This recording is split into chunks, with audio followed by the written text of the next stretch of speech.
one night, I flew attack planes, the A-4 Skyhawk, and they'd have us go out and do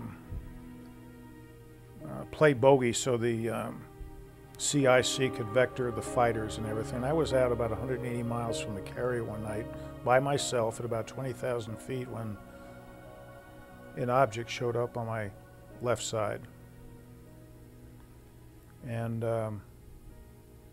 it didn't freak me out. It didn't have any hostile intent. It was just there observing me, and I sort of observed it, and I came away with a very peaceful feeling, and I never said anything to anybody until later in my career with the airlines. I found out a fellow shipmate of mine had a similar incident. I would say maybe 30 feet, you know, a small scout craft, 2-man, 1-man, whatever. Maybe it was an intelligence gathering disc, I don't know. But it was a disc? Well, it was saucer shape, yeah, it was saucer shape, from what I could ascertain. How large? 20, 30 feet in diameter. How far away from you? Oh, it was right off my wing. I mean, it was there.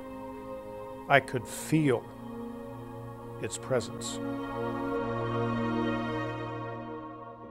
If anything, it was protecting me. You know, I'm out there alone at night, 180 miles from the carrier by myself, and it can be a little, you know, a little anxious. Of course, this is during the Vietnam War and everything, so you don't know what's going on. Do you know about the year that this happened? 1964. It was August or September. It just appeared.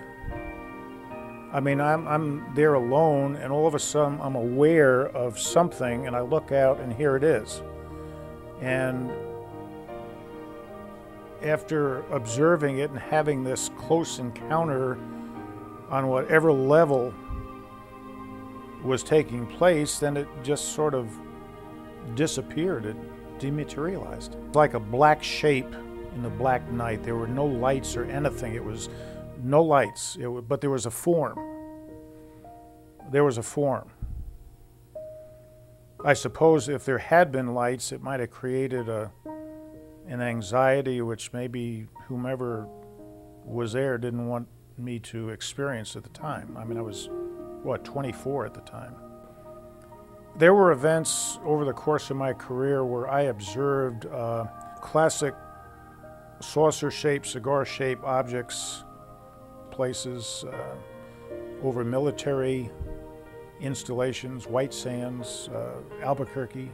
The subject never came up with air traffic control. In any event, I would never have opened my mouth because they were, I think there was a Captain Pete Killian that's written about in some of the UFO books that was a captain with American Airlines back in the 50s that evidently had a sighting and testified before the Senate committees. And then there was another captain that actually took a photograph of one off his wings, and of course they were subject to ridicule and everything, and I didn't want to go that direction, so I never reported anything to FAA or the military. A lot of pilots just didn't want to get involved in this because of peer pressure and ridicule, and the secret has been kept.